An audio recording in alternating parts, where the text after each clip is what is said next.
السلام علیکم۔ آج اقتصادی سروے جاری کیا گیا اور اقتصادی سروے کے مطابق رواں مالی سال جو 30 جون کو ختم ہوگا، پاکستان کی متوقع جو گروتھ کی شرح ہے تقریباً 6%، 5.97%، تو 6% ہی کہہ لیجیے۔ اس میں ایگریکلچر سیکٹر نے بہت اچھا پرفارم کیا، بڑی صنعتیں جو ہیں وہ بھی بڑی ہیں، لیکن ساتھ دوسری طرف آ جائیں، فسکل سائیڈ کے اوپر آ جائیں تو اتنا بڑا بجٹ خسارہ ہے جو پاکستان جیسا ملک برداشت نہیں کر سکتا، اور 4 سال کے بعد ہم دوبارہ ایک بیلنس آف پیمنٹ کرائسس میں بھی دوبارہ گھس گئے۔ 2017-18 میں 19 ارب ڈالر، جس کو پاکستان تحریک انصاف نے پوری الیکشن کیمپین میں بتایا کہ 19 ارب ڈالر کا خسارہ چھوڑ گئے ہیں، تو دوبارہ ہم 15-16 ارب ڈالر کے سر کے اوپر کھڑے ہیں اور پوری دنیا کے آگے ہاتھ پھیلائے کھڑے ہیں کہ ہمیں کچھ دے دو نہیں تو ہم ڈیفالٹ کر جائیں گے۔ اور یہ جملہ خود former prime minister Imran Khan نے آج جب ریئیکشن دیا اکنامک سروے کا، تو اس کے اندر انہوں نے یہ جملہ خود استعمال کیا کہ ہمیں ڈیفالٹ کا خطرہ ہے اور یہ بڑا مشکل پیدا ہو جائے گی پاکستان کے لیے اگر ڈیفالٹ ہو گیا۔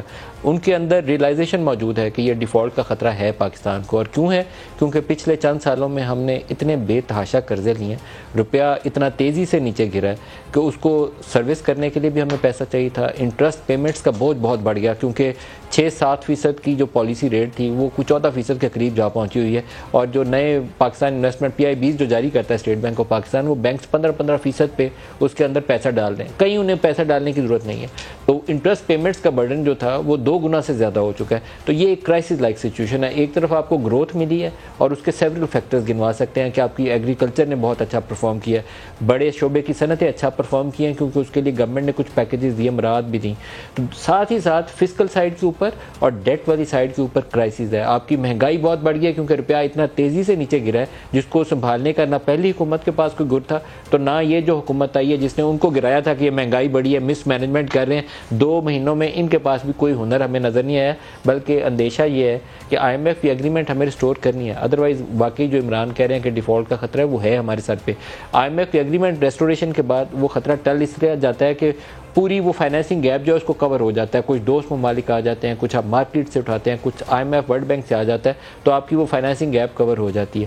لیکن جو شرائط آپ نے ساتھ قبول کرنی ہے، جس میں آپ نے انٹرسٹ پیمنٹس پہلے بڑھا دی ہیں، آپ نے یوٹیلیٹی چارجز بڑھانے ہیں، تو اس کے نتیجے میں مہنگائی کا دباؤ پہلے سے اور بڑھ جائے گا۔ تو یہ ایک صورتحال ہے جس میں پاکستان میں جو لوئر مڈل کلاس ہے یا جو poverty hit segments of the society ہیں ان کے لیے زندگی گزارنا پہلے سے کہیں زیادہ مشکل ہو جاتا ہے۔ تو آج کے پروگرام میں اس پہ بھی فوکس کریں گے، اور ساتھ پولیٹیکل ڈیولپمنٹس جو ہیں، ابھی تھوڑی دیر پہلے ہی جو پارلیمنٹ کا مشترکہ اجلاس ہے اس نے نیب ترمیمی بل، جس کے اوپر صدر صاحب نے اعتراضات لگا کے واپس بھیج دیا تھا، اور اسی طریقے سے الیکٹورل ریفارمز کے حوالے سے جو بل تھا جس کے اوپر صدر صاحب نے اعتراضات لگائے تھے، دونوں کی منظوری دے دیا۔ یہ بڑی پیش رفت ہے جس میں ایز اے جرنلسٹ میرا خیال یہ تھا کہ PTI کو اس میں حصہ دار بننا چاہیے تھا الیکٹورل ریفارم میں، کیونکہ یہ الیکشنز جو ہیں جو بھی جب بھی ہوں گے 4 مہینے بعد یا 6 مہینے بعد، ان کو متنازع نہیں ہونا چاہیے۔ 2013 والے انتخابات کے اوپر 4 سیٹوں کا نام لے کر پاکستان تحریک انصاف دھرنا دے کر اور مارچ کر کے اور جلد سے جلوس کر کے 5 سال سڑکوں پہ رہی، اور پاکستان کی اکانومی اس کی کاسٹ اٹھاتی ہے، پاکستان کو آگے بڑھنے کا موقع نہیں ملتا۔ 2018 والے انتخابات کے بعد جس میں تحریک انصاف کی حکومت بنی، اس میں PMLN اور پیپلز پارٹی RTS بیٹھ گیا اور وہ الیکشن میں دھاندلی ہو گئی، اور یہی صورتحال انہوں نے پیدا کی اور وہ جلد سے جلوس کر کے سڑکوں پہ رہے، اور اب ایک درمیان میں حکومت چینج ہو گئی ہے جس کو عمران سازش کا نام دیتے ہیں۔ تو کتنا عرصہ پاکستان اس بے یقینی سیاسی بے یقینی کی قیمت چکاتا رہے گا؟ ہمیں اس سے آگے نکلنا ہے، اور آگے نکلنے کا ایک طریقہ سب سے بڑا جو بنیاد ہے اس کی وہ یہ ہے کہ ایسی الیکٹورل ریفارم ہو، الیکشن کا ایک ایسا نظام ہو جس کے اوپر کم از کم جو بڑی 3 سیاسی جماعتیں ہمارے سامنے آتی ہیں، پاکستان مسلم لیگ نون، پاکستان تحریک انصاف اور پاکستان پیپلز پارٹی، ان کو اس نظام کے اوپر متفق ہونا چاہیے، اس کے نتائج کے اوپر ان کو کنٹروورسیز کا شکار نہیں ہونا چاہیے، اس کے اوپر جو شکوک و شبہات دور کرنے کے طریقے ہیں وہ الیکشن سے پہلے آپ ٹھیک کر سکتے ہیں، بعد میں اس تنازع سے بچنے کی خاطر۔ تو میرا بنیادی طور پر ایز اے جرنلسٹ اگر پوچھیں تو پچھلے 2 الیکشنز کو دیکھتے ہوئے جو ہمیں سزا ملی ہے پاکستانی قوم کو، تو میری دلی خواہش ابھی بھی یہ ہے کہ اس الیکٹورل ریفارم پروسیس کے اندر پاکستان تحریک انصاف کو انگیج کیا جائے، تاکہ جو بھی الیکشن کا عمل ہے وہ اس کے حصہ دار ہوں, اس کو اون کریں اس پروسیس کو, اور کل جب نتیجہ نکلے تو یہ نہ کہیں, نہ پی ایم ایل این یہ کہے کہ رات کو الیکشن چرا دیا گیا, اور کیوں وہ 2013 میں پی ٹی آئی والے کہتے تھے رزلٹ مینجمنٹ سسٹم تھا کہ رات کو بٹھا دیا, اور 2018 میں نون لیگ والے کہتے ہیں کہ رزلٹ ٹرانسمیشن سسٹم اس کا نام ہو گیا تھا RTS کے, اس کو رات کو بٹھا دیا. تو کیوں یہ ایسے طریقہ کار جو اپنائے جائیں جس سے الیکشن چوری ہونے کا اندیشہ پیدا ہو, اس سے پہلے آپ اس کی پیش بندی کر سکتے ہیں.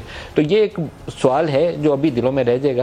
نیب لاء میں بہت ساری ایسی چیزیں تھیں جو پاکستان تحریک انصاف نے تھرو آرڈیننس اپنے دور میں کی, بہت ساری چیزیں بہتر ہیں اس کے اندر جو کی گئی ہیں, 2-3 چیزیں متنازع ہیں اس کے اندر جو پی ایم ایل این کو نہیں اٹیمپٹ کرنی چاہیے تھی. سب سے بڑا اس کے اندر تنازع یہ ہے کہ اگر ایسٹس بیونڈ مینز اسٹیبلش ہو جاتا ہے کہ آپ کے پاس آپ کے ذرائع سے زیادہ اثاثے موجود ہیں, تو آپ کو علیحدہ سے ثابت کرنا پڑے گا کہ یہ آپ نے کرپشن کے ذریعے ایسٹس لیے ہیں یا کسی اور ذریعے سے لیے ہیں. بھائی یہ ایک ایسی چیز ہے جو میری عقل سے بالکل بالا ہے, یہ ابھی ترمیم ڈالی گئی. باقی چیزیں ٹھیک ہیں کہ نیب کا چیئرمین ایک عرصے کے لیے آئے گا, 3 سال کے لیے اس کو ایکسٹینشن نہیں ملے گی. جو آپ نے اس کو اریسٹ رکھنا ہے اس کی مدت کا تقرر کر دیا کہ وہ 14 دن ہوگی, اس سے زیادہ نہیں ہوگی. باقی چیزیں مور اور لیس ٹھیک ہے کہ جو اکنامک کوارڈینیشن کمیٹی کے فیصلے ہیں یا ایکنک کے فیصلے ہیں یا کیبنٹ کے فیصلے ہیں ان کو آپ نے تحفظ دے دیا. اسی طریقے سے اگر ان گڈ فیتھ کوئی آفیشیل ڈیسیجن لیتا ہے, یہ وہ چیزیں تھیں جو پی ٹی آئی اپنے دور میں کر چکی تھی, اس کو انہوں نے بیسیکلی اس بل کے اندر ڈال کے فارملائز کر دیا اس طریقہ کار کو. لیکن یہ 1-2 چیزیں ہیں جو قابل اعتراض ہے. اسی طرح پبلک ایٹ لارج اگر فراڈ ہو جاتا ہے اس کے ساتھ, اس میں زمینوں کے زیادہ کیسز تھے, تو اس میں پہلے 50 کا ایک ہدف تھا کہ 50 کا ہنسا تھا کہ 50 کمپلیننٹ ہو, اس کو بعد میں کسی کورٹ کے فیصلے کے نتیجے میں 22 کو بھی لایا گیا, لیکن اب شاید اس کی تعداد بڑھا کے کوئی 100 کے قریب لے گئے. اس کو بھی نہیں کرنا چاہیے تھا, نہیں چھیڑنا چاہیے تھا, کیونکہ پاکستان میں سب سے زیادہ دھوکہ دہی زمینوں کے ذریعے کی جاتی ہے. زمین ہوتی نہیں ہے, لوگ فائلیں بیچ کر لوگوں سے کروڑوں اربوں روپیہ, کروڑوں تو چھوٹی رقم ہے, اربوں روپیہ کھا کے پاکستان سے نکل جاتے ہیں. اس کی سزا کا طریقہ کار کھلا رہنا چاہیے. تو یہ 2 چیزیں مجھے بہت ہی متنازع لگتی ہیں. باقی چیزوں میں اتنا بڑا تنازع نہیں ہے, بلکہ کافی چیزیں اس میں بہتر ہے شاید ٹرانسپیرنسی کی طرف لے جائیں. آج جو پروگرام میں ہمارے ساتھ شرکا ہیں اسلام آباد محمد زبیر صاحب ہیں, پاکستان مسلم لیگ نواز سے, ویری وارم ویلکم سر. اور آصف پیر صاحب جو سسٹمز لمیٹڈ کے CEO ہیں, وہ ہمارے ساتھ شامل ہو رہے ہیں. اور IT ایکسپورٹس, اگر پاکستان کو بچنا ہے اس بیلنس آف پیمنٹ کرائسس سے, تو ایک ایریا ہمارے ہاں ریمیٹنسز کا ہے جو ہمیں بچا رہا ہے پچھلے کچھ سالوں سے, اور دوسرا ایریا جو ہمیں زندہ رکھنے کے لیے ایک لائف لائن ثابت ہو سکتا ہے وہ پاکستان سے IT اور IT انیبلڈ سروسز کی ایکسپورٹس ہیں. تو آصف پیر صاحب ہمارے ساتھ ہوں گے, ان سے بھی پوچھیں گے. زبیر اشفاق طولہ صاحب معروف ماہر معاشیات ہیں, وہ بھی ہمارے ساتھ ہوں گے. اور ٹیکس میں اضافہ ہوا ہے, ان نمبرز اضافہ ہوا ہے, لیکن as a percentage of GDP دیکھیں تو جہاں GDP کی بیس ڈیوائز کر کے ہمیں ہائر گروتھ کے نمبرز نظر آ رہے ہیں, یہ ایک پلس سائڈ ہے اس کی. نیگیٹو سائڈ اس کی یہ ہے کہ as a percentage of GDP پہلے بھی ہم کوئی بڑا مارکا نہیں تھے مارتے, کوئی 10% کرتے تھے GDP کے ٹیکسز اکٹھے, اب وہ کوئی 9% سے بھی نیچے چل گئے. پہلے 8.5 تھے, اس دفعہ شاید 8.8% ہو جائیں گے. تو ایک امبیرسنگ سچویشن ہے کہ ہم کیوں نہیں اتنے ٹیکس اکٹھے کر سکتے جس سے ہم اپنے اخراجات پورے کر سکیں. زبیر صاحب, گروتھ کا نمبر PTI کا اچھا ہے, 6%, ناٹ اے بیڈ نمبر بلکہ very good number. Post corona Pakistan کی اگر تاریخ میں پچھلے 30-40 سال میں دیکھوں تو چند سال ہوں گے جس میں 6%. ہمارا جو لاسٹ ایئر ہے جس کو ری بیسنگ کے بعد 5.8 سے 6.1% کر دیا گیا, تو اس تناظر میں 6% اچھا ہے. And it is well manage agriculture growth, balance growth بات کی لارج اسکیل مینوفیکچرنگ سروسز میں بھی ہے, لارج اسکیل مینوفیکچرنگ بھی ہے. ظاہر سی بات ہے. ایکچولی ہماری جو اکانومی ہے, جو آپ نے کہا کہ بہت سے مسائل ہیں, ہماری اکانومی کے مسائل ہوتے ہی ہے کہ 6% گروتھ کسی بھی کنٹری کے لیے بڑی اچھی ہوتی ہے. اینڈ آئی تھنک اس پر مفتاح نے کہا بھی ہے کہ جی ہم اس پر بحث نہیں کریں گے کہ جی نہیں اس کو انکلوسیو نہیں ہے, benefits have not reached all segments of the population, which is true. consumption based ہے, import based ہے, وہ سارا صحیح ہے. بٹ گروتھ تو پہلے آئے نا, ویلتھ تو کریٹ ہوئے, پھر اس کے بعد آپ اس کو ریفائن کرتے چلے جائیں and so on. لیکن اگر وہ sustainable who over a period of time. اب مسئلہ یہ ہے نا کہ ایک طرف وہاں ہے, دوسری طرف جو سب سے بڑا چیلنج کریٹ کیا جو ابھی بھی ہے, جو آپ نے ڈیفالٹ کی پاسبلٹی کا ذکر کیا, وہ ایکسٹرنل سیکٹر ہے. بیکاز اکانومی اگر اچھی ہوگی تو سارے سیگمنٹس, سارے سیکٹرز اچھے ہونے چاہیے. تو ایکسٹرنل سیکٹر اتنا ولنریبل کہ وہ نمبر دیکھ کے ہی کوئی میرا خیال ہے کلاس 4 کا بچہ بھی کہہ سکتا ہے with $10.5 billion we can hardly sustain جو ہماری ری پیمنٹس آگے آ رہی ہیں اس کو مائنس کر دیں. borrowed money 10.5 بھی اپنا نہیں ہے, وہ بھی borrowed UAE سے, سعودی عربیہ سے and so on. تو وہ وہ بورڈ نہ بھی ہوتی تو آپ کے امپورٹس کے تقریباً 1.5 مہینے پونے 2 مہینے کے امپورٹس کے برابر تھے, اور with the repayments coming in, تو آپ کیا کریں؟ تو وہ اتنا سیریس سچویشن ہے, تو لوگوں کو بہت سی دفعہ سمجھ نہیں آتی کہ یار ایک طرف تو کہہ رہے ہیں یہ 6% گروتھ اچھی ہے, ایکسپورٹس بھی اچھی ہوئی ہیں, لارج اسکیل مینوفیکچرنگ بھی, ریمیٹنسز بھی اچھی ہے, دوسری طرف یہ obviously this is a serious thing. I would rather go with a lower GDP growth and a strong external sector, کہ تاکہ آپ کی vulnerabilities کے, اب اس کو روکنے کے لیے, اس ایکسٹرنل چیز کو روکنے کے لیے آپ کو تھوڑا سا اکانومی کو کھینچنا پڑے گا تاکہ آپ کی امپورٹس کو کم کریں. امپورٹس کو کم کریں گے تو ایک تو ڈائریکٹ افیکٹ ہوتا ہے آپ کے ٹیکس کلیکشن پر, دوسرا آپ کی اکنامک ایکٹیویٹی کم ہونی شروع ہو جاتی ہے, سو جی ڈی پی گروتھ گرنی شروع ہو جائے گی, and that is why 5% target رکھا گیا آئندہ سال کا. رکھا گیا. اب لوگ کویسچن پوچھ رہے ہیں 6% انہوں نے کیا تھا, آپ اگر 5% تو آپ تو اپنی نااہلی شو کریں. نااہلی نہیں, دس از obviously اگر یہ نہیں کریں گے تو آپ تو اور ایکسپوز, کرنٹ اکاؤنٹ ڈیفیسٹ اور بڑھنا شروع ہو جائے گا. موٹا اس کا جو جملہ یہ ہے کہ آپ کو اکانومی کو سنبھالنے کے لیے تھوڑی سی ڈیمانڈ کم کرنی پڑے گی. ڈیمانڈ کم کریں گے تو آپ کی ایکسٹرنل سیکٹر کی اکنامک ایکٹیویٹی بھی کم اس سے کم ہو جائے گی. تولا صاحب آپ فرمائیے گا, آپ کو سروے کے نمبرز دیکھ کے آپ کا انالیسس کیا کہتا ہے؟ گروتھ کا نمبر اچھا ہے, مہنگائی بہت اوپر چلی گئی ہے, قرضے بہت بڑھ گئے ہیں اور بجٹ ڈیفیسٹ بہت اوپر چلا گیا.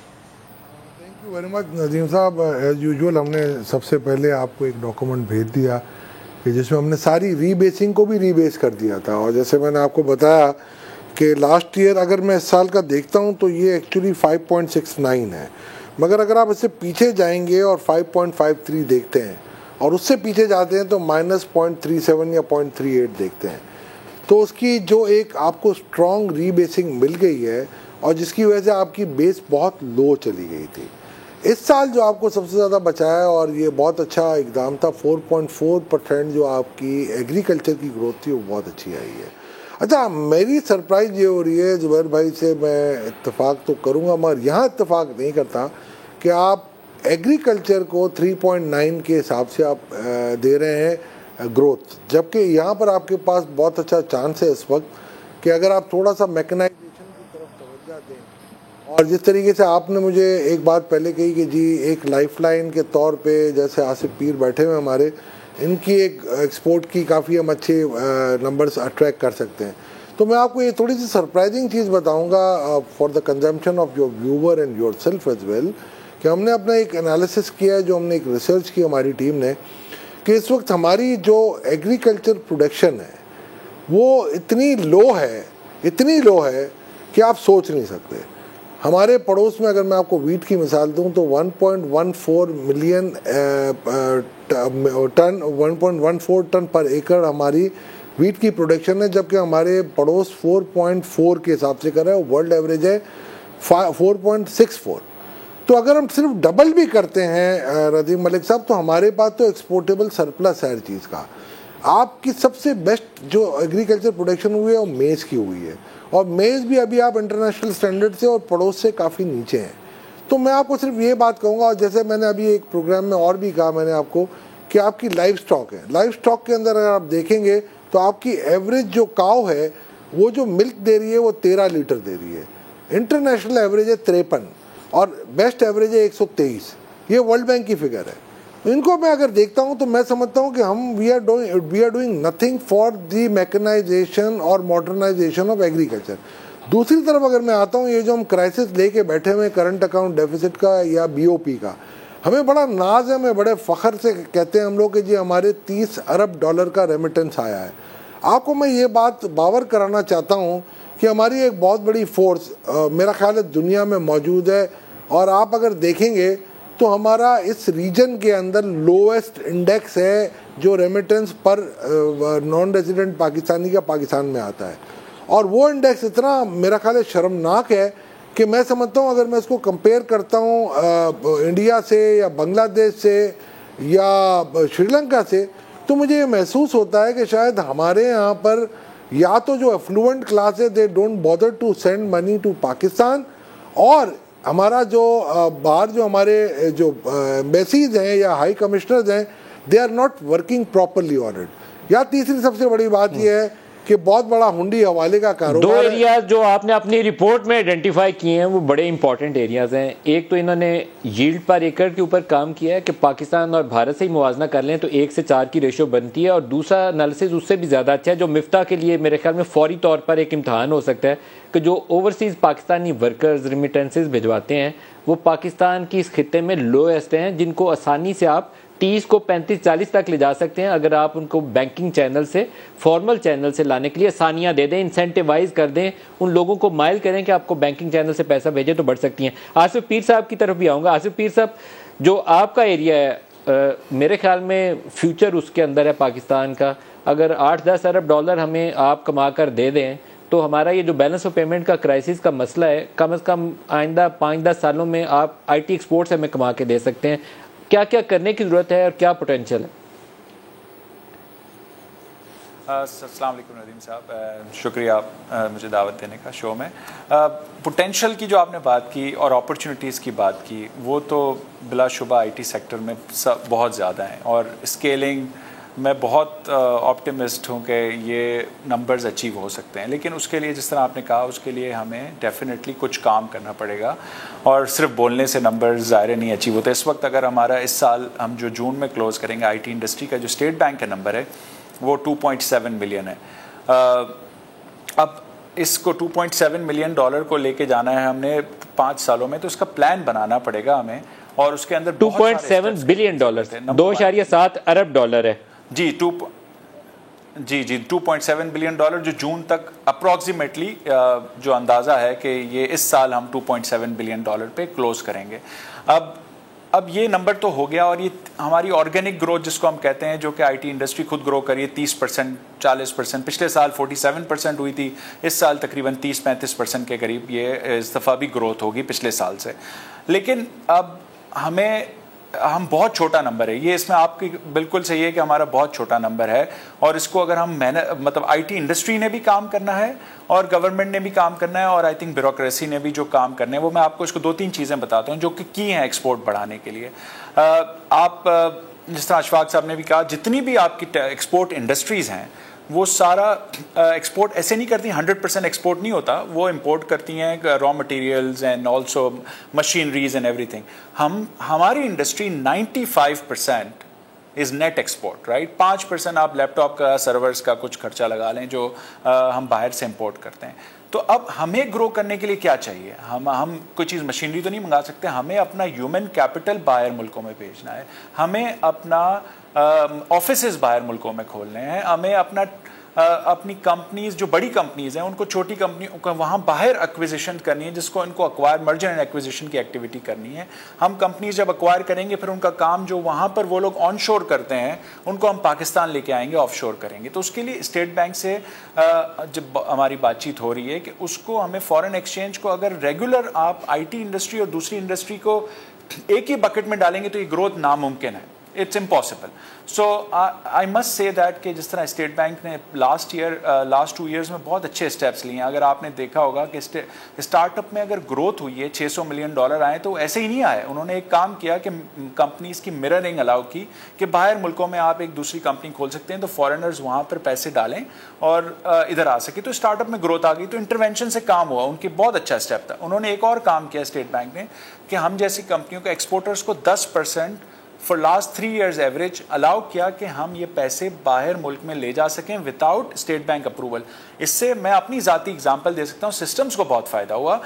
ہم نے کمپنی بھی چھوٹی موٹی ایکویزیشنز بھی کی, ہم نے آفیسز بھی کھولے, اپنے پیسے بھی بھیجے. تو یہ چھوٹی سی انٹرونشن سے اتنا فائدہ ہوا. تو اگر یہ فارن ایکسچینج کو تھوڑا سا ہمیں لبرلائز کر دیں, جس طرح پچھلے فارمر پرائم منسٹر نے ایک پیکیج اناؤنس کیا تھا کہ 100% آپ پیسے لے جا سکتے ہیں جو آپ پیسے ملک میں لاتے ہیں. اور رحیم صاحب یہ سمجھنے کی ضرورت ہے, تو بولنے کی حد تک تو ٹھیک ہے 100%, بٹ 100% کبھی بھی نہیں ہو سکتا. آپ کو بھی پتا ہے کہ یہاں پر HR کی کاسٹ ہوتی ہے, رائٹ. تو کوئی بھی پیسے یہاں لے کے آئے گا پورے تو پیسے واپس لے گا, اس کی 70% تو اس کی 70% تو اس کی کاسٹ ہے, تو وہ 30-40% ہی ملک سے باہر لے کے جا سکتا ہے. لیکن اگر آپ اس کو اسٹیٹ بینک کے اپروول پروسیس میں ڈالیں گے گروتھ ناممکن ہے. آئی ٹی انڈسٹری 20-25% گرو ضرور کر جائے گی, اگلے سال آپ 3.5 بلین کا نمبر دیکھ لیں گے. لیکن جو ٹارگیٹس آپ لوگ ایکسپیکٹ کر رہے ہیں انڈسٹری سے وہ نہیں ہوں گے اگر یہ چینج نہ ہوا تو. یہ آئی تھنک بٹ اچھا ہم تو آپ سے سوچتے ہیں کہ آپ ہمیں 10 ارب ڈالر کما کے دے سکتے ہیں, آپ میں پوٹینشیل موجود ہے کہ ود ان 2-3 ایئرز آپ ہمیں 10 ارب ڈالر کما کے دے دیں, یہ ہم سوچتے ہیں. تو ایک تو آپ نے کہا کہ فارن ایکسچینج لبرلائز کرنا پڑے گا رجیم پورا, پیسے لانے لے جانے میں جو اپروول پروسیس ہے اس کو ہٹا دیں, یہ ایک چیز ہو گئی. مفتاح صاحب آئی ہوپ کے نوٹس لے رہے ہوں گے آپ کے سن کے, اور کیا کرنے کی ضرورت؟ بالکل. دوسرا سر آئی تھنک سب سے امپورٹنٹ اسٹیپ یہ ہے کہ اب آپ کو کام کرنا پڑے گا سپلائی سائڈ پہ, جس کو ہم کہتے ہیں ایچ آر. ہماری انڈسٹری ہے ایچ آر انٹینسو, رائٹ. اب اگین آپ کو یہ سمجھنے کی ضرورت ہے کہ $1 بلین اگر آئی ٹی سروسز کی سافٹ ویئر کی ایکسپورٹ کو ایڈ کرنا ہے تو آپ کو 25 سے 30 ہزار اچھے ایکسپیرینسڈ سافٹ ویئر انجینئرز چاہیے, ٹھیک ہے. اب یہ راتوں رات تو نہیں بنیں گے, آپ کو بھی پتہ ہے. تو اب ہمارے پاس ایک اپرچونٹی, ہمارے پاس ایک ٹیلنٹ پول ہے. اب وہ کوئی کہے گا 2 لاکھ ہے, کوئی کہے گا 4 لاکھ ہے, جتنا بھی ہے اس کو ہمیں اپ اسکل اور ری اسکل کرنا ہے تاکہ ان کی ایلڈ بڑھائی جائے. جس طرح اشفاق صاحب نے کہا نا ایگریکلچر کی ایلڈ بڑھتی ہے, تو ہمارے پاس فری لانسرز کا ایک بہت بڑا پول ہے, بٹ وہ آپ کو حیرت ہوگی کہ وہ $200 پر پرسن کماتے ہیں, حالانکہ کچھ لوگ اس میں سے 3,000 بھی کماتے ہیں, کچھ لوگ پر منتھ کی بات کر رہا ہوں, تو مطلب سالانہ 30-40 ہزار, اور کچھ لوگ صرف 1,000, 2,000, $5,000 بھی کماتے ہیں. تو ان کو ہمیں اس کو آئیڈینٹیفائی کرنا ہے, وہ ایک کام ہے. دیکھیں منسٹری آف آئی ٹی کو ڈیٹا میں جانا پڑے گا. ہم ڈیٹا آئی ٹی کی بات کرتے ہیں, آپ اوپر سے بات کریں گے تو کبھی بھی نہیں ہوگا.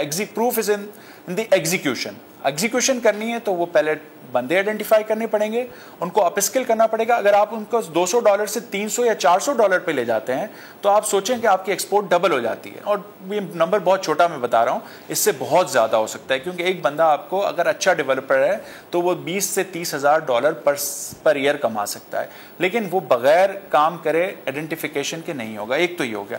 اور باقی جتنے بچے گریجویٹ ہوتے ہیں ان کو ہمیں اپ اسکل اور ری اسکل ان کو ٹرین کرنا ہے. اس کے لیے ہم پرائیویٹ سیکٹر پہ ہم خود بہت کوشش کر رہے ہیں, ہم اپنے ٹریننگ پروگرام چلا رہے ہیں. اور ہر انڈسٹری میں میری ایک گزارش ہے سارے انڈسٹری کے کولیگ سے کہ سب کو اپنے مینٹرنگ اور ٹریننگ پروگرام چلانے. گورنمنٹ صرف نہیں کر سکتی, ہمیں بہت ٹیلنٹ بنانا ہے اور خود بنانا ہے ایکو سسٹم میں, لیکن گورنمنٹ کی ایک رسپانسبلٹی ہے, ان کے پاس ایک بجٹ ہے. 6 ادارے اگر کام کر رہے ہیں, میں نے بریک قریب آ گئی ہے, بریک لے لیں. یہ ٹریننگ والا پوائنٹ بہت امپورٹنٹ ہے, اس کو میرے خیال میں حکومت کو زبیر صاحب بیٹھے ہیں ان کو بھی درخواست کریں گے کہ اس کے اوپر ایمفسائز کریں جتنا کام کیا جا سکتا ہے. ایک بریک لے لیں, ہمارے ساتھ رہیے گا.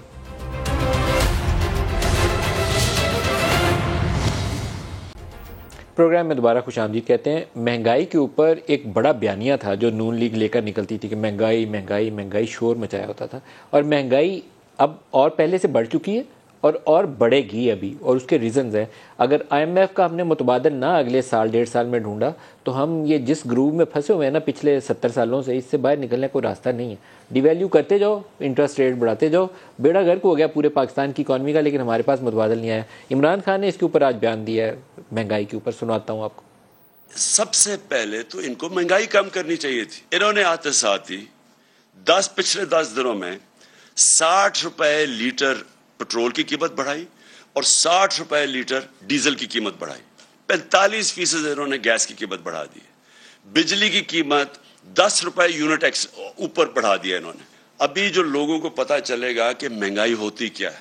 ہمارے دور میں یہ سمجھتا ہوں کہ دنیا میں تب پاکستان سب سے سستا ملک تھا, کیونکہ مہنگائی تو اب تو یہ بھی کہہ رہے ہیں نا کہ جی عالمی مہنگائی ہے. کہہ رہے تھے جی ہم نے مہنگائی بہت ہے, تو مہنگائی تو اب اس سے زیادہ بڑھ گئی ہے اور اس سے کئی گنا زیادہ بڑھے گی. بتائیے زبیر صاحب, آپ تو پورا بیانیہ لے کر نکلے تھے اور اب آپ کے دور میں پہلے سے بھی مہنگائی اوپر. مارچ کے اینڈ میں just few days week before no confidence motion ہم نے ایک لانگ مارچ بھی کیا تھا مہنگائی کے اوپر. مہنگائی مکاؤ مارچ کی شاید 25 سے 26 تاریخ کو شروع کیا تھا لاہور سے. حمزہ بھی تھے, مریم بھی تھی اس میں. تو بالکل ہمارا بیانیہ تھا, اور میں تو بڑا اسٹرانگلی فیل کرتا ہوں کہ تھرڈ ورلڈ حکومت کی جو نمبر 1 آبجیکٹو ہونا چاہیے وہ مہنگائی کم کرنا. بیکاز ظاہر ہے جو عوام ہیں سب سے زیادہ اس سے افیکٹ ہوتے ہیں. ان کنٹری لائک پاکستان جہاں 40% لوگ غربت کی لکیر سے نیچے رہتے ہیں, اور پھر جو اس کے اوپر بھی ہیں تو وہ بھی متوسط طبقہ ہے, لوور مڈل کلاس, تو وہ سب برے طریقے سے افیکٹ ہوتے ہیں. دیر از نو ڈاؤٹ اباؤٹ دیٹ. ایک تو یہ بڑا اچھا بھی نہیں لگتا کیونکہ ہم بیٹھ کے پہلے پی ٹی آئی والے بیٹھ کے یہ کہتے تھے جی پچھلا چل رہا ہے, یہ تو سن کے میرے نا کان پک گئے. اب یہ نہ کہیے گا یہ پیچھے ہی نہیں کیا. سن تو لیں, وہ تو 3.5 سال کے بعد بھی کہتے تھے give us a break for 2 months at least. بالکل this is the number one challenge for the government. اور یہ میں ابھی بالکل یقین کے ساتھ کہہ سکتا ہوں, اور ہمارے جو پروجیکشن بھی ہے 11.5% cumulative for next year which means higher than this year, تو ہم تو خود کہہ رہے ہیں کہ جو حالات ہیں they will lead up to more. اس کی جو جولائی اگست میں یہ 16-17% جی 16-17% بھی ہو سکتا ہے. دیکھیں اس کی بنیادی وجہ کیا ہے. بنیادی وجہ یہ ہے کہ جو ایکسٹرنل فیکٹر تھا, اکاؤنٹ تھا آپ کا, جو جس کی وجہ سے کوئی بھی ایک شخص یہ نہیں کہہ سکتا کہ ہمیں آئی ایم ایف کے پاس نہیں جانا تھا. آئی ایم ایف کے پاس جانے کا مطلب یہ ہوتا ہے کہ آپ ان کی ٹف کنڈیشنلٹیز کو جو ادروائز شاید آپ نہ کریں. 60 روپے شاید ہم نہ بڑھاتے, کہیں نہ کہیں سے ادھر ادھر پورا کرتے, بٹ جیسے کہ نہیں یہ بھی کرنا ہے آپ نے, گیس بھی کرنا ہے آپ نے, بجلی کے بھی اس میں کرنے. By the way I don't disagree with that, because یہ اسینشلی یہ آپ کو اکانومی کو ٹھیک کرنے کے لیے یہ سب کرنا ہے. بڑا سمپل سے, اگر آپ کاسٹ سے کم پر بیچیں گے تو آپ کو خسارہ کہیں نہ کہیں اور سے تو پورا کرنا پڑے گا, and that could be more inflationary. So یہ کرنا تو ضروری تھا, لیکن اس چھوٹے عرصے میں اتنا اس کا جو مہنگائی پر بوجھ پڑے گا, تھوڑے عرصے میں بہت بڑی ایڈجسٹمنٹ ہے, بڑی ایڈجسٹمنٹ ہے. لیکن اگر یہ تھوڑے عرصے میں بڑی ایڈجسٹمنٹ نہ کریں تو اس کا آلٹرنیٹو کیا ہے؟ آلٹرنیٹو یہ ہے کہ I M F will hold back. I M F will say کہ جی آپ نے لوگوں کی آمدن میں بھی اضافہ کرنے کے طریقے بتائیں نا, تاکہ وہ زندہ تو رہ سکیں. اگر وہ شام کو روٹی کھا کے بچوں کو ابھی تک تو کوئی ہارورڈ کا گریجویٹ ہمیں ایسا نہیں ملا کہ جو 2 مہینے میں آمدن ایک دم سے بڑھا دیے جائیں. یہ ضرور کیا جا سکتا ہے کہ ان کی جو وہ ہے سبسڈی آٹے پر, چینی پر اور دوسری اشیاء پر دے کے ان کا تھوڑا سا بوجھ آپ کم کر سکیں, سیلریز بڑھائیں لوگوں کی, انڈسٹریل سیکٹر کو انگیج کریں کہ وہ ان کے جو ورکرز ہیں. دیکھیں میں تو ندیم ہمیشہ سے یہ کہتا ہوں, جو آپ نے جو بنیادی چیز ہے اکانومی کو امپروو جب تک آپ نہیں کریں گے سسٹینیبل گروتھ نہیں آئے گی, اور اسی سے مسائل حل ہوئیں گے. شارٹ ٹرم میں آپ نے آٹا سستا کر بھی دیا تو اس کا کہیں اور بوجھ اٹھائیں گے. بات یہ کہ Pakistan has to come out of this vicious cycle.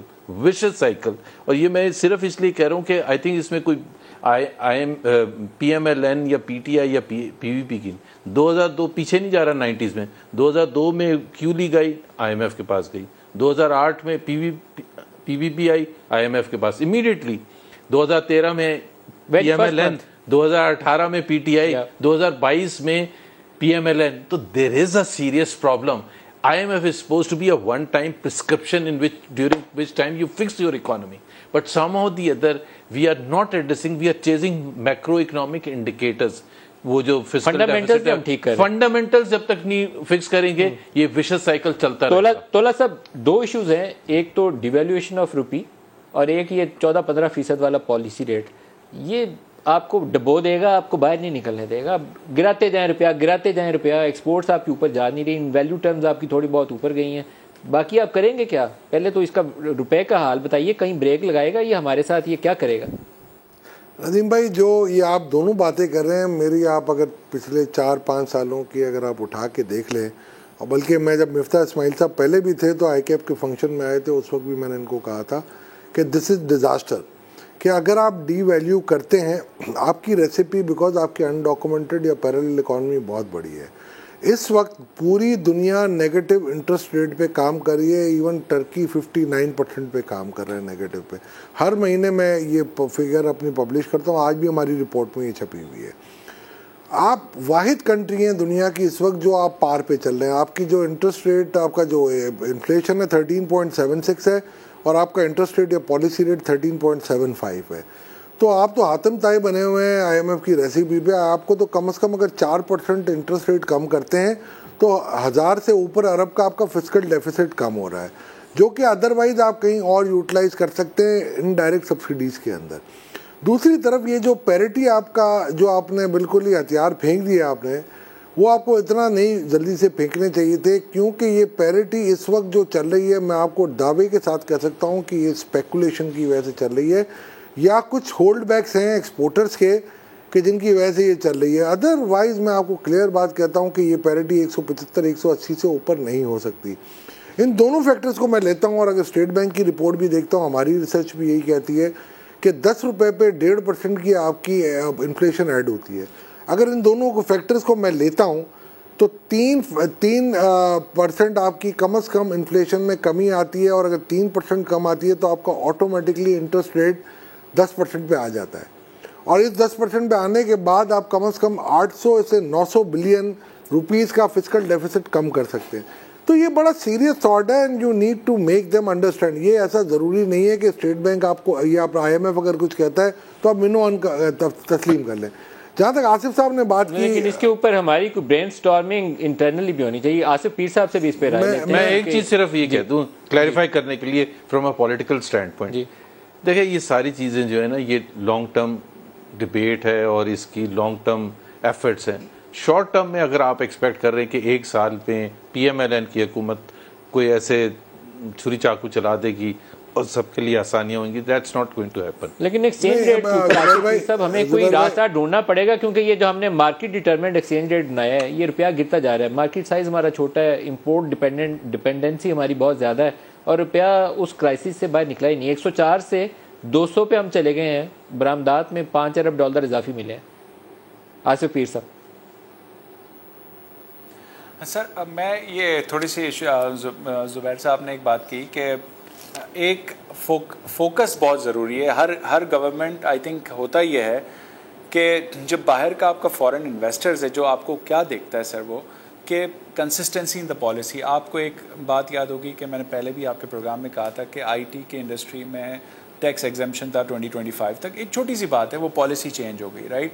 اور پلس یہ جو کہہ رہے ہیں کہ زبیر صاحب کہہ رہے ہیں 1 سال, تو ہمیں یہی میں آپ کو بتانے کی کوشش کر رہا ہوں, سپلائی کے لیے یا جو بھی ایکسپورٹ آپ بات کر رہے ہیں کہ بڑھنی چاہیے, اس کے لیے فوکس, ایفرٹ اور ایگزیکیوشن کی ضرورت ہے. ندیم صاحب, یہ نہیں ہو سکتا کہ ہم کہیں کہ یار یہ 3 سال ہو گئے اس کے حکومت کے 4 سال. اس میں آپ کام اگر 10 سال پہلے سے صحیح طرح شروع کرتے تو آپ آج کہیں اور ہوتے. اب اگر آج آپ ہیومن ریسورسز پہ فوکس کریں گے, ان کو اپ اسکل کریں گے, ٹریننگ دیں گے, بنائیں گے HR, تب وہ جا کے آپ کی 1-2 سال میں سپلائی بڑھتی جائے گی اور آپ کے ایکسپورٹ بھی بڑھنی شروع ہوگی, کیونکہ وہ ڈائریکٹلی ٹائڈ اپ ہے. ایسا نہیں ہو سکتا کہ آپ کہیں کہ میری ایکسپورٹ بھی بڑھے اور میرے پاس HR بھی نہ ہو. اور اس کے لیے وار فوٹنگ پہ کام کرنا ہے. اگر ہم سب سمجھتے ہیں, آئی تھنک مجھے ایک بات کی خوشی ہے کہ اب آپ میڈیا سے لے کے گورنمنٹ میں جتنے بھی لوگ ہیں, چاہے کوئی بھی گورنمنٹ ہو, سب کو یہ سمجھ آ گئی ہے کہ services sector is the only sector which can thrive and survive Pakistan. جو ہمارے ٹریڈیشنل سیکٹر سے وہ ضرور امپورٹنٹ ہیں, بٹ ہمارے لیے اس وقت ہمارا جو ایسٹ ہے وہ ہمارا ٹیلنٹ ہے, HR ہے. اور چاہے وہ IT کی export who, soft where development کی, چاہے وہ BPO ہو, چاہے وہ BPO is business process out sourcing, یا وہ کال سینٹر ہو, یا چاہے وہ فائنینشیل سروسز کی IT آپ ایکسپورٹ کر رہے ہو, یہاں سے بیٹھ کے ڈاکٹرس باہر دے رہے ہوں. تو اتنا ریموٹ کام اب کووڈ کے بعد کھل گیا, تو ہمیں اپنے ہورائزن کو اور اسکوپ کو تھوڑا براڈن کرنا ہے. ہمیں ایسٹ ایشین ماڈل آف اس مینوفیکچرنگ لیڈ ایکسپورٹ سے باہر نکل کے سروسز لیڈ ایکسپورٹ پہ تھوڑا سا فوکس کرنا ہے, اگر ہم چاہتے ہیں یہ نمبر امپروو ہو. ورنہ تو یہ آپ جس طرح زبیر صاحب نے کہا 1 سال کوئی اور آئے گا کہ ہم 3 سال میں کیا کریں گے, تو یہ کبھی بھی نہیں ہوگا. تو اس کے لیے انڈسٹری کو بھی کام کرنا ہے, سپلائی پہ. اور میں آپ سے بریک سے جانے سے پہلے ایک بات کہنا چاہ رہا تھا کہ گورنمنٹ کے پاس 6 انسٹیٹیوشن ہیں جو ایک ہی کام کرتے ہیں. ٹریننگ, کوئی کہتا ہے کہ میں ووکیشنل ٹریننگ کرتا ہوں, کوئی کہتا ہے میں ڈیجی اسکل بناتا ہوں. آئی تھنک اس کو کنسالیڈیٹ کرنے کی ضرورت ہے. سارے ٹریننگ پروگرام اتنے پیسے ضائع نہ کریں, ایک جگہ کنسالیڈیٹ کریں, اس کو انڈسٹری کے ساتھ الائن کریں اور وہ چیز سکھائیں جس کی ضرورت ہے.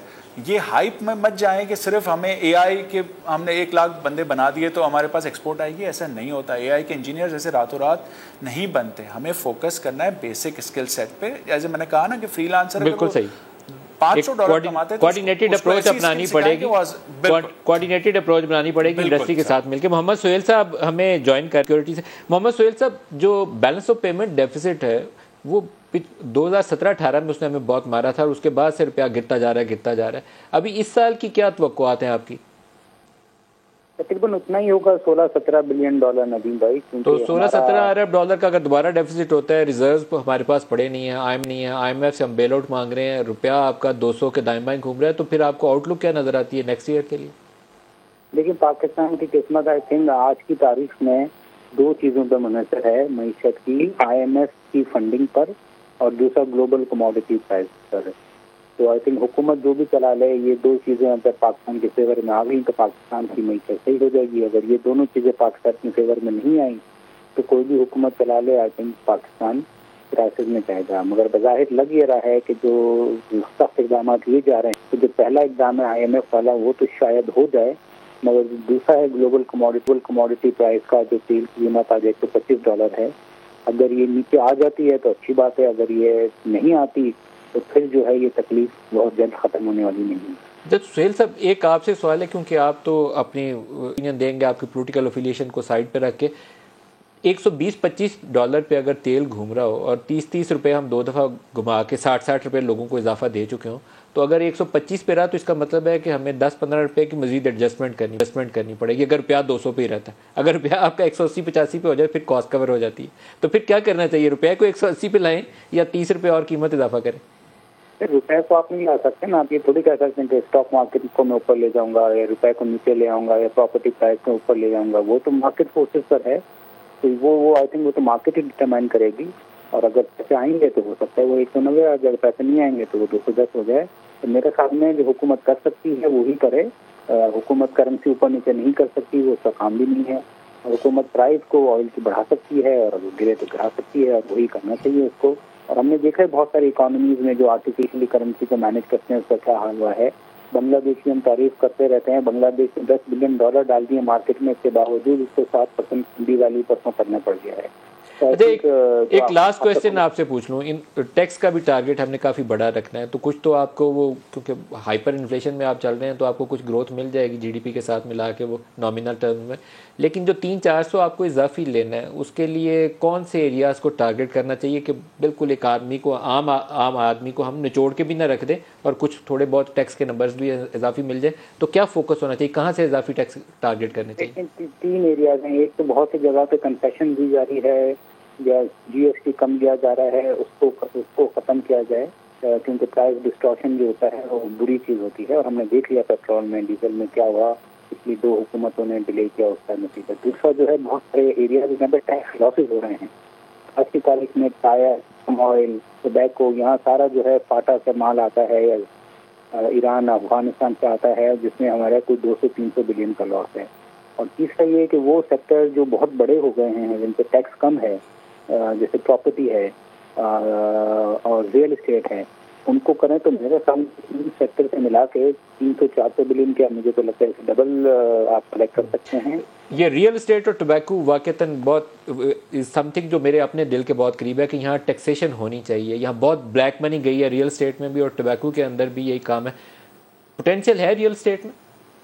بالکل ہے, کوئی مسئلہ ہی نہیں ندیم بھائی. اگر دل بڑا ہو, اگر پراپرٹی ٹیکس بڑھا دیں 10 ٹائمز, یہ پاکستان ہی پہلا ملک ہوگا جب پراپرٹی ٹیکس 1000 گز کا کراچی میں 60,000 روپے آتا ہے. آپ دنیا کے دوسری جگہوں پہ دیکھ لیں, انڈیا میں ایک صوبے کا جو پراپرٹی ٹیکس ہے وہ پاکستان سے زیادہ ہوتا ہے. تو ہم کوئی وہ نہیں ہے عجیب و غریب ملک. میرے خیال میں تو فوراً پراپرٹی ٹیکس بھی بڑھا دینا چاہیے, خالی پلاٹ سے بھی ٹیکس بڑھا دینا چاہیے, CGT بھی بڑھا دینا چاہیے, اور جو CVT ہے وہ بھی بڑھا دینا چاہیے, اور اگر نان فائلر ہے تو اس سے بھی ٹیکس بڑھا دیں. بہت شکریہ محمد سہیل صاحب. زبیر صاحب آپ سے, پھر تولا صاحب نے بھی اس پہ کام کیا ہوگا, پہلے آپ سے پوچھ لوں کیونکہ یہ پولیٹیکل کویسچن ہے. پلاٹوں کے اوپر بہت بلیک منی لگی ہے پچھلے چند سالوں میں. PTI نے انسینٹیوائز بھی کیا ہوا تھا, اسکیم دی ہوئی تھی, نو کویسچن آسک کی, تو بہت پیسہ گیا, ڈھیر گیا, سینکڑوں ارب روپے آ گیا. اس کو پوٹینشلی ہمیں ٹیکس کرنا چاہیے. بالکل ٹیکس کرنا چاہیے. دیکھیں نا, ایک تو وہاں ایک سب سے بڑی چیز یہ ہے کہ it's not just about taxation, کیا مینیج بھی کر سکتے ہیں یا نہیں, کیونکہ بہت سا پیسہ جو ہے نا باہر سے ہو جاتا ہے. It's not about capital gain tax آپ لگاتے ہیں اگر, لیکن اگر کاروبار اس طرح سے کیا جائے کہ فائل ہی نہ ٹرانسفر ہو تو پھر آپ کا نہ کیپٹل گین ہوگا نہ کچھ ہوگا. تو اس کو جو مینجمنٹ ہے نا, اس کی جو امپلیمنٹیشن ہے, that is also very essential. صرف ریٹ کی بات نہیں ہے, لیکن دوسری طرف ایک اور آرگومنٹ بھی ہے جو PTI نے کیا تھا. پہلے تو انہوں نے کہا تھا کہ نہیں ہم کریں گے اینڈ سو آن, پھر 2 دفعہ اس کو بلیک منی کو وائٹ کرنے کے لیے کر دیا. کوشچن یہ ہے کہ لوگوں کے پاس انویسٹمنٹ اپرچونیٹیز بھی تو ہونی چاہیے نا. اگر آپ نے صرف ٹیکس کر دیا تو وہاں پیسہ نہیں جائے گا, تو پھر کہاں جائے گا؟ گھروں میں رکھیں گے, کہاں جائے گا؟ There has to be investment opportunities نا. یہ اسٹاک مارکیٹ میں, کرنسی مارکیٹ میں, دوسری جگہوں پر ہے, because we are talking about big money. ہم کو 10 لاکھ کے فلیٹ کی بات نہیں کر رہے ہیں, ہم بلینس کی بات کر رہے ہیں. تو بلینز اگر باہر سے آتا ہے لوگوں کا اور جو جا کے پراپرٹی میں لگتا ہے تو ان کے پاس الٹرنیٹ انویسٹمنٹ اپرچونیٹیز بھی تو ہونی چاہیے, تب جا کے وہ وہاں سے پیسہ. تولا صاحب اس پہ آپ سے بھی بریف آنسر, ریئل اسٹیٹ میں کتنا پوٹینشیل ہے اور کیا پراپرلی ٹیکسیشن کرنی چاہیے؟ سر کوئی دو رائے نہیں ہونی چاہیے کہ ہر سیکٹر کو, میں پہلے بھی کہتا ہوں ٹیکسیشن کی تو بنیاد کینن آف ٹیکسیشن جو ہے وہ ہے ہی ایکویٹی کا, اور ہم یہ کوئی لاڈلا اسکیم لا کے نا کبھی بھی ہم کام کرتے ہیں تو فائدہ نہیں ہوتا. اور میں یہی سمجھتا ہوں کہ پہلے بھی میں نے یہ کافی ہم نے کہا تھا اور ہم نے فکس ٹیکس ان کو دیکھ کے بھی دیکھ لیا تھا, اس میں کوئی ہمیں نتائج نہیں ملے تھے. تو اور دوسرا آپ کو ٹیکسیشن کے نظام کو سدھارنا ہے. دیکھیں اب جب آپ ایز آف ڈوئنگ بزنس کرتے ہیں نا, جیسے زبیر صاحب نے کہا نا, تو آپ کا انفراسٹرکچر اگر بناؤ گورنمنٹ کی طرف سے, اور اگر آپ وینیوز رکھیں اور آپ آسانیاں پیدا کریں نا لوگوں کے لیے, تو پیسہ آٹومیٹکلی لگے گا.